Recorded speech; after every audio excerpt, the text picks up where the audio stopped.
SBY menyampaikan ada hal yang aneh di negeri ini terkait dengan kekuasaan. Kata Partai Demokrat, penguasa pengen berkuasa terus, tapi MA membela keputusan PN Jakarta Pusat. Kok aneh ya, mantan ketua MK kaget dengan putusan PN Jakarta Pusat.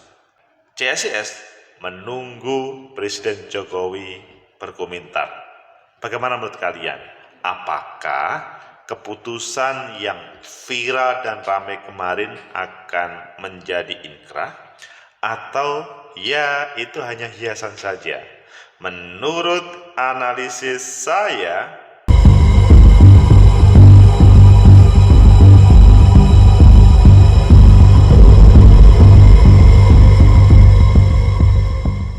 Assalamualaikum warahmatullahi wabarakatuh. Salam sejahtera untuk kita semua. Pecinta masa depan negeri, tegakkan kebenaran, lawan ketidakadilan.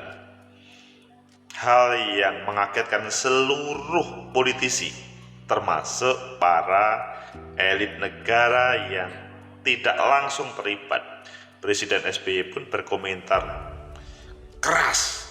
Begitu juga mantan ketua MK. Ayo kita baca di beberapa media, selanjutnya nanti kita kupas.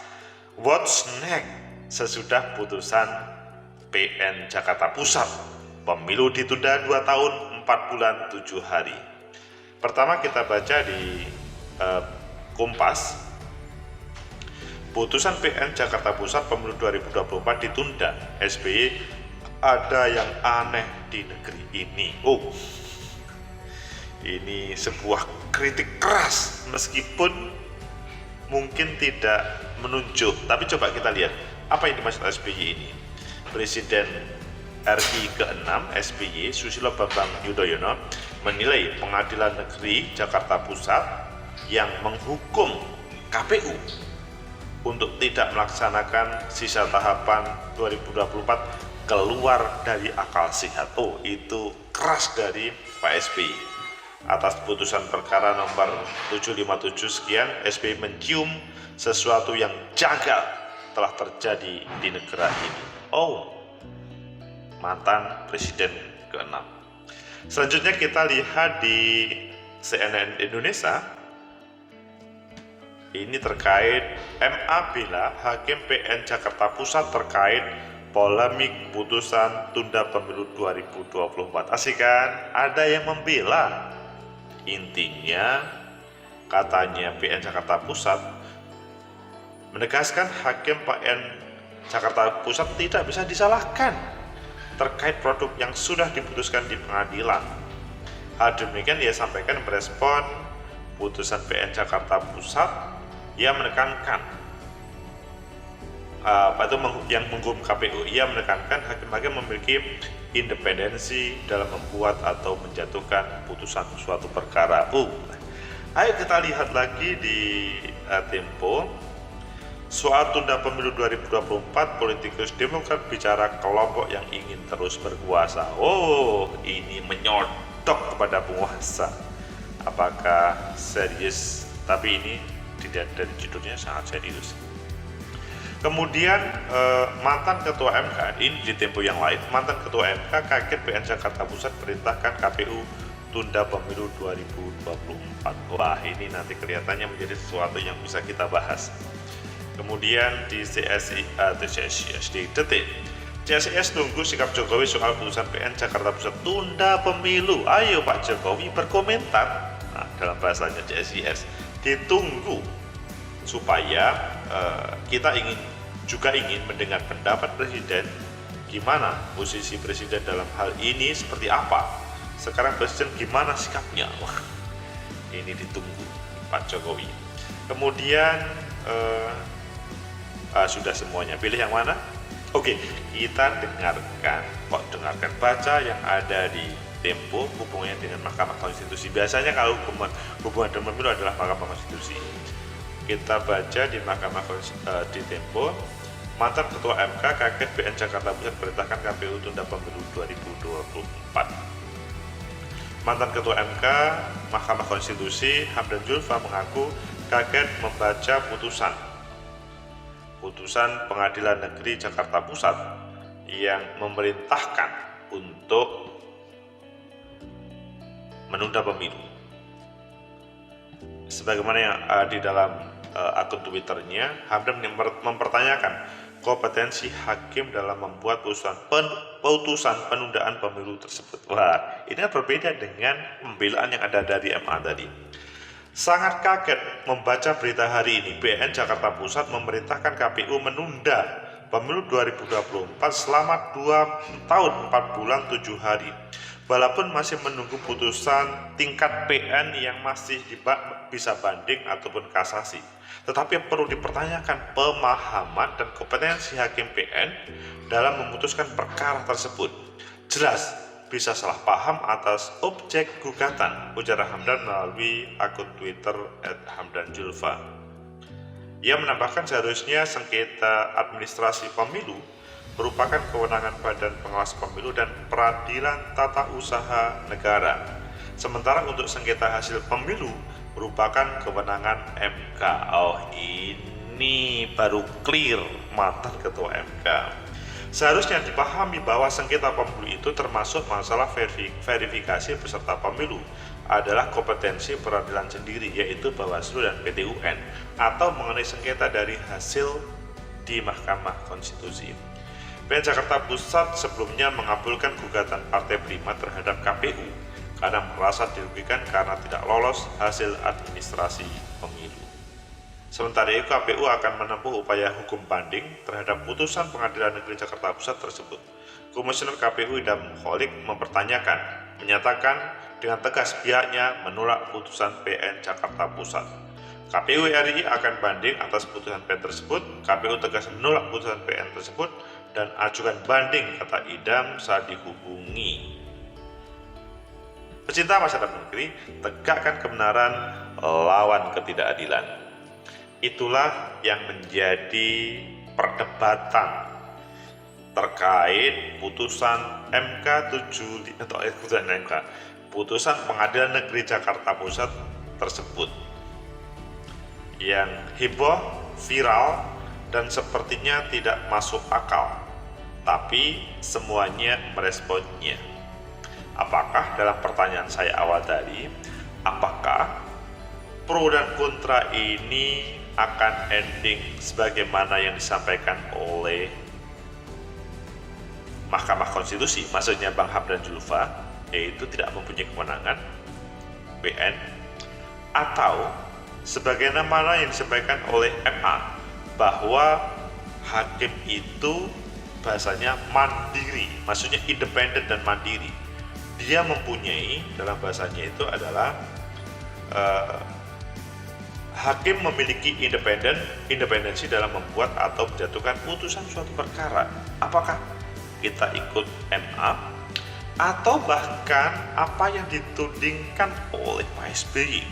Ini ada hal yang aneh kalau Partai Demokrat ingin berkuasa terus. Tapi kalau CSIS kita menunggu sikap Pak Jokowi.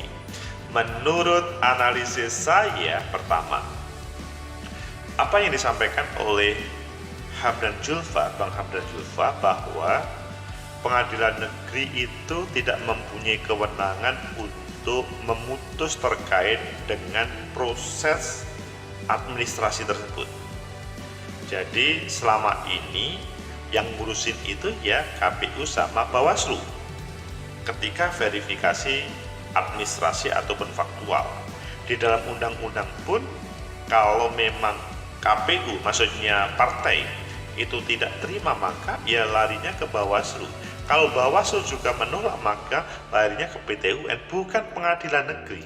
Apa kompetensinya? Tapi kan dalam bahasanya yang kedua, dalam bahasanya Mahkamah Agung membela bahwa yang namanya hakim di pengadilan negeri itu memiliki independensi dalam membuat atau menjatuhkan putusan suatu perkara. Toh ini adalah belum inkrah, masih ada banding dan kasasi dan banding, kan masih berproses.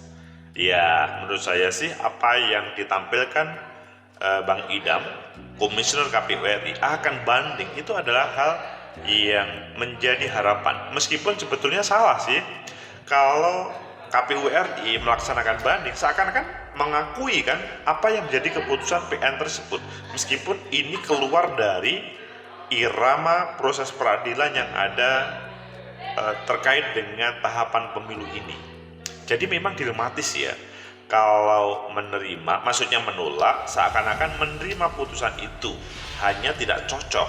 Tapi kalau cuek, itu nanti juga, ini sebetulnya perlu ada titik temu di antara semuanya.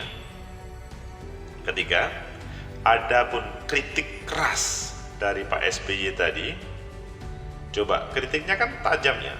Ada yang aneh di negeri ini, dan dilanjutkan oleh yang disampaikan oleh Partai Demokrat, yaitu penguasa ingin berkuasa terus.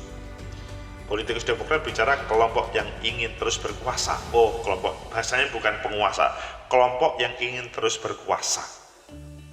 Ini sebagaimana yang disampaikan oleh elit Partai Demokrat, Herzaki Marhendra Putra, mengatakan Pengadilan Negeri Jakarta Pusat telah melampaui kewenangannya dengan memerintahkan KPU menunda tahapan.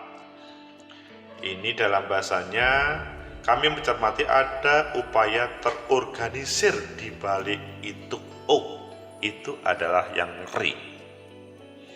Sehingga Partai Demokrat, Pak SBY pun bertanya dan melakukan perlawanan. Pecinta masa depan negeri, tegakkan kebenaran, lawan ketidakadilan. Menurut saya sih sebaiknya dari 3 analisa tadi, teman-teman KPU ya berkomunikasi atau mengajak semua pihak untuk menyelesaikan proses ini ya. Tetapi juga teman-teman Mahkamah Agung dan Pengadilan Negeri Jakarta Pusat juga berkoordinasi dengan berbagai pengadilan yang ada. Maksudnya Mahkamah Agung tidak terburu-buru untuk mengatakan bahwa itu, maksudnya hakim mempunyai independensi untuk mengambil sebuah keputusan. Bukan itu, yang dibutuhkan bukan itu. Tapi bagaimana MK, PN, PT UN itu kemudian bersinergi, dan bahkan di sini ada keberadaan Bawaslu, yang mana dalam proses semua tahapan ya Bawaslu itu selalu hadir untuk ya bagaimana membackup terkait dengan tahapan. Maksudnya kalau memang dia lolos sebagai peserta pasti akan di backup oleh Bawaslu, tapi kalau tidak pasti akan ya sudah memang nggak layak. Jadi ya ini perlu ada, masing-masing perlu ada berkumpul, KPU dengan jajarannya bagaimana berkomunikasi dengan pihak-pihak yang mempunyai kewenangan tadi, MA dengan dunia peradilannya. Dengan cara seperti itu maka akan ada solusi, sehingga ketika ada pertanyaan, ada hal yang aneh, sehingga nanti supaya tidak ada asumsi yang negatif misalkan terhadap negara atau asumsi yang negatif terhadap penguasa. Apalagi kemudian ada kelompok yang pengen berkuasa. Ini kan kalau dibiarkan kan bisa-bisa nanti ada yang merasa tertuduh dari proses ini, padahal semuanya ingin menampilkan sebuah kebaikan. Maksudnya ya kalau pemilu 2024 yang regulasinya 5 tahun sekali, jadi ngomong demokrasi yang disepakati di negeri ini adalah 5 tahun. Konstitusi ngomong 5 tahun. Ketika ada sebuah keputusan seperti itu pasti semua melotot dan oh ini apa-apaan. Pecinta masa depan negeri, tegakkan kebenaran, lawan ketidakadilan. Sebuah kebenaran harus ditegakkan supaya tidak ada yang bermain-main untuk penundaan pemilu. Jadi, ingat ya, pada pemilu 97, kekuatan dari rezim Orde Baru itu masih kuat.